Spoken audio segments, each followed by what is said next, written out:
Olympic champion. So how long does that fight last? Listen, my opinion, it's 1 round. There's been some talk about possibly Joshua using Jake Paul as a tune-up to fight you. What are your thoughts on that? I don't know about tune-up. I think Jake Paul knocks him out. You make of that? Anthony by murder. By murder? Yes. Golly. Might knock his head off a little bit. Like, it might be special effect, but it might, like, go out. Like legit? Yeah. Boxing icons are sharing high-stakes predictions for the Jake Paul versus Anthony Joshua showdown. Usyk says this bout ends inside 1 round because he has battled Joshua twice and understands the elite power, risk, and financial influence behind him. Usyk insists the event is driven by revenue, marketing leverage, and digital monetization rather than true competitive value. He believes Joshua needs only one decisive moment to show the enormous gap in strength. To Usyk, this isn't a balanced matchup, but a fast, high-impact outcome, placing Jake in territory far beyond his experience. Complaining about AJ taking that fight. Obviously, it's a lot of money, right? Yeah. Do you see something wrong with AJ taking that fight? This is just a lot of money. It's just a show. Right. This is not interesting sport because, guys, brothers, Anthony, it's Olympic champion. Right. Jake, it's just sportsman. Yeah, YouTuber. Jake do a lot of work. Special coach, special food, a lot of exercise, new. Yes. But this is guy don't have a mother fights. Right. Never Right. a mother fights. Maybe them wrestling, now professional, but Joshua, Anthony Joshua, it's Olympic champion. So how long does that fight last? Listen, my opinion, it's 1 round because Anthony twice, my fight twice. Jab, Very hard. yeah, look. You know, this is And still from his this fight. is jab. Tyson Fury offers one of the most explosive and high-impact predictions in the entire conversation, boldly claiming that Jake Paul will knock out Anthony Joshua. His statement disrupts expert consensus, yet Fury argues Jake's physical growth, advanced strength training, and disciplined preparation make him a far more lucrative and powerful contender than people admit. Fury believes momentum, confidence, and strategic evolution can outweigh experience, especially in today's fast-moving, high-value boxing market. While controversial, his prediction adds financial interest, industry intrigue, and premium engagement because it comes from a heavyweight champion who understands elite combat at the highest level. Some talk about possibly Joshua using Jake Paul as a tune-up to fight you. What are your thoughts on that? I don't know about tune-up. I think Jake Paul knocks him out. Seriously? Yeah. Why so? What impresses you about Jake Paul? I just think Jake Paul would knock AJ out. I think AJ's a spent force, and I think Jake Paul's on the rise. And I like his new heavyweight look. Teddy Atlas breaks down the matchup with a strategic, high-value mindset. He admits Joshua's size and power create a premium advantage, but he stresses that Jake Paul brings youth, faster recovery, and improved footwork that can shift momentum. Atlas explains that Jake's hunger, risk-taking mentality, and early career confidence give him a competitive edge that cannot be ignored. While Joshua's experience and technical background remain elite assets, Jake's movement and willingness to engage may create small but profitable openings. Atlas isn't predicting a Jake win, only highlighting that Jake's tools offer enough leverage to take him seriously. While we look at all the advantages that Joshua has, let's look at how I look at where maybe Paul has some advantages. He's younger. His feet are a little faster. I know he's not at that level of a fighter. I get it. But his feet are faster. Joshua's feet are not that fast, closing gaps, getting to somebody. To hit him, even if you're better than him, you still got to get to him to hit him. Also, Joshua, last time he fought was over a year. He hasn't fought. He was basically retired. Where's his mind at? He got knocked out terribly by Dubois. Where's his confidence? Where's his mindset? Where is he?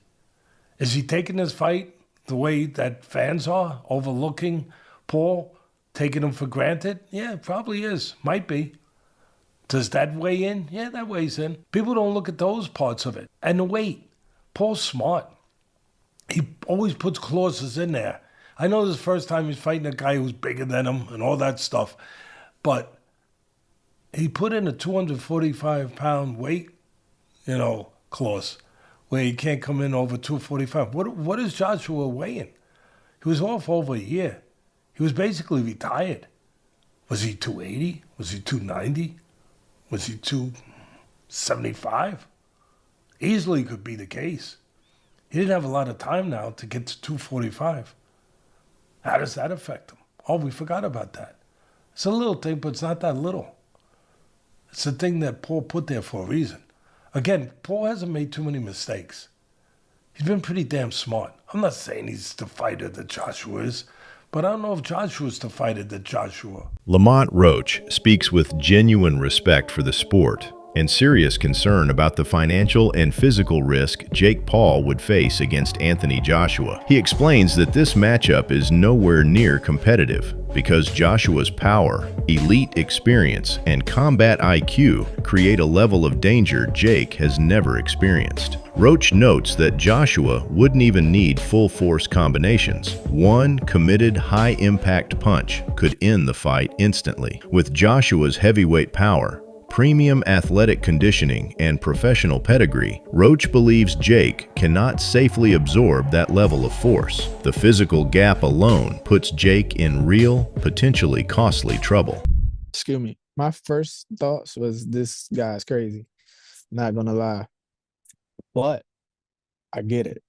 Coming from a guy who's not a true traditional boxer, and to be able to have a position where he can fight a former unified world champion, former Olympic gold medalist, and to do it on such a stage where Anthony Joshua was a superstar as well. I mean, like, he sold out the O2, twice. Absolutely. I think. So, I think Jake is setting himself up for, a huge spectacle, in which is, kind of smart. If you're going to go big, why not go to the highest of the mountain? Why not? And I get it. That's what you call business right there. And I've seen a lot of guys calling them out, from like Gabe to, other guys who are Berlanga. boxers. Yeah, like guys who actually beat them. But why would he settle for those guys when he could fight Anthony Joshua? So I think that's smart. I think that's super smart. Smart is one thing. What do you think happens in the ring, though, champ? I think he gets hurt for sure. I think he gets obliterated. Something close to like Francis Ngannou. I think something like that happens, and it's going to be bad for him. But there will be a lot. Andrew Tate keeps his message focused and powerful, saying Jake Paul has stepped into a massive, high-stakes moment that demands respect. Tate values the risk, ambition, and competitive integrity Jake is showing by facing someone as dominant as Anthony Joshua. For Tate, the outcome matters less than the willingness to take on a dangerous, elite opponent. UFC fighter Sean Ali also expressed serious concern, explaining that Joshua's power carries real, potentially life-changing consequences. He called Jake's decision financially bold, extremely risky, and incredibly rare in modern combat sports. Both Tate and Ali highlight Jake's courage, commitment, and high-value competitive mindset. O'Malley is scared for Jake Paul. All right, great. You know what? Thank you, Sean. And now that's now my phrase. I'm going to steal that from you from this moment. I'm going to use it going forward, because I didn't know how to describe my feeling about this fight, but I just got it. I'm glad I thought of it right after I read Sean O'Malley said it. Sean went on to say, there's certain punches, there's certain knockouts, there's certain concussions, there's certain ass whippings, there's certain beatings that are not equal to others. They're the kind of knockouts, of punches, of concussions, of ass whippings, and of beatings that change your life. They change lives. And O'Malley didn't elaborate on what that meant. But I know what he meant. I know what he meant. There is a confidence that a person has. From the guy that walks down the street, the most confident, he walks in the room and he's the man and he gets to live his life feeling that way and people will treat him that way. All the way down to the coward who walks his wife like he's weak, who handles everything sheepishly. But one thing those two guys have in common is that neither of them actually knows where they stand. Neither of them has actually tested that theory. They got all the rest of society to go along with it. Therefore, they don't have to test. Sonnen delivers a more detailed and financially minded breakdown explaining why the matchup leans overwhelmingly toward Joshua. He highlights Joshua's size, power, height, weight, reach, and extensive professional experience as premium advantages that create massive competitive leverage. Sonnen acknowledges Jake's improvement, but stresses that Jake's past opponents cannot compare to the elite caliber Joshua has faced. He adds that every factor in this fight, from physical tools to strategic preparation and mental discipline, leans toward Joshua. Sonnen's analysis removes emotion and focuses on high-value, data-driven facts that reveal the dramatic competitive imbalance between both fighters. It is a clear assessment. The Francis Ngannou performance. What if Jake makes it 5 rounds, 6 rounds? What if Jake made it to the distance? What if Jake won a round? Now, it's very hard to believe. It's very hard to imagine. I think it's the big struggle with this fight. I cannot, off the top of my head, produce a fight for you in any form of unarmed combat that drew, that was exciting, where the audience did not have a reasonable expectation, an expectation to some degree that, well, if he does this or that, there is a way for this guy to win. And that's usually pretty easy to do because nobody knows anything about fighting. Nobody watching this right now, none of you, my millions of viewers, not one of you has ever boxed. Not one of you knows someone in the family. Well, my dad was a boxer. My uncle was a boxer. No, you don't. Not only are you not a boxer, you don't even know of a boxer. Now, I only share that because when I come out and say nobody knows what they're talking about when they're talking about boxing, like, it's not meant to be an insult. You don't know anything about boxing. It was never taught to you. None of you in recess boxed. None of your junior highs, your high schools, your colleges, your community colleges offered boxing. Your hometown didn't have a boxing gym. And really think about that.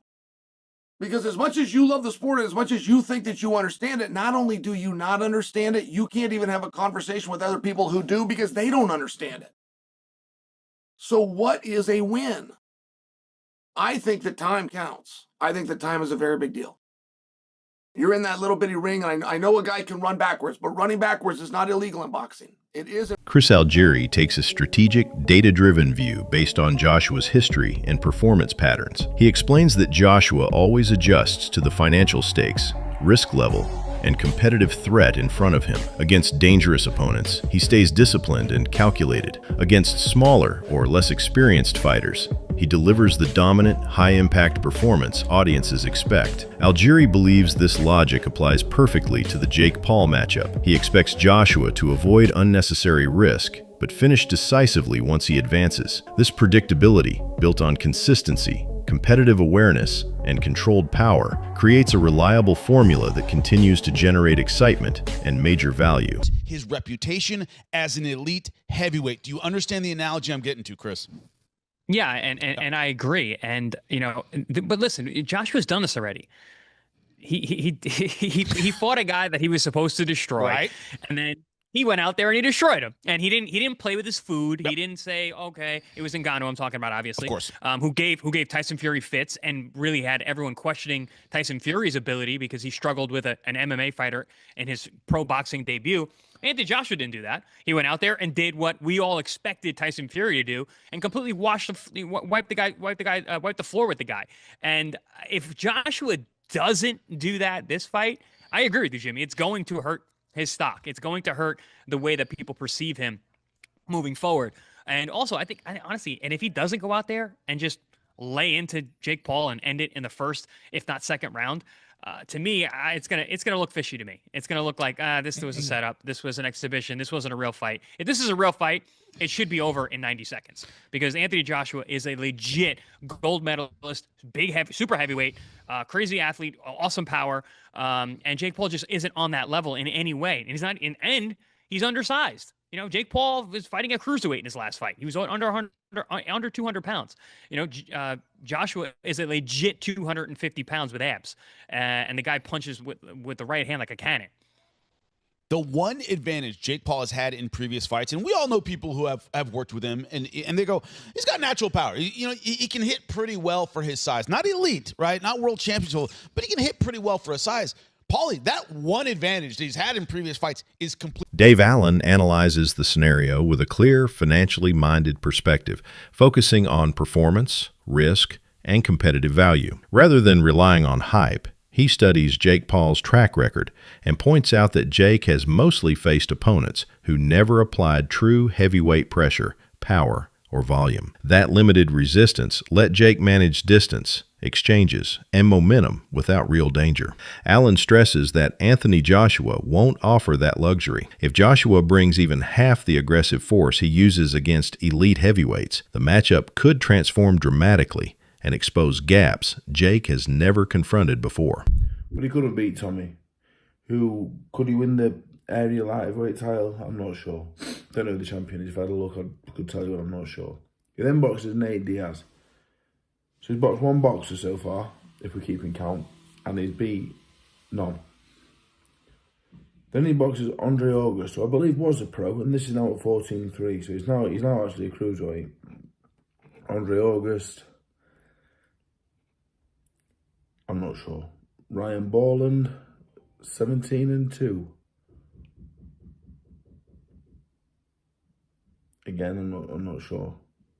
But fair play, he's beat two boxers here. Beat two boxers, what can I say? He then fights Mike Perry, who is an MMA fighter, bare knuckle boxer. He's not a glove boxer.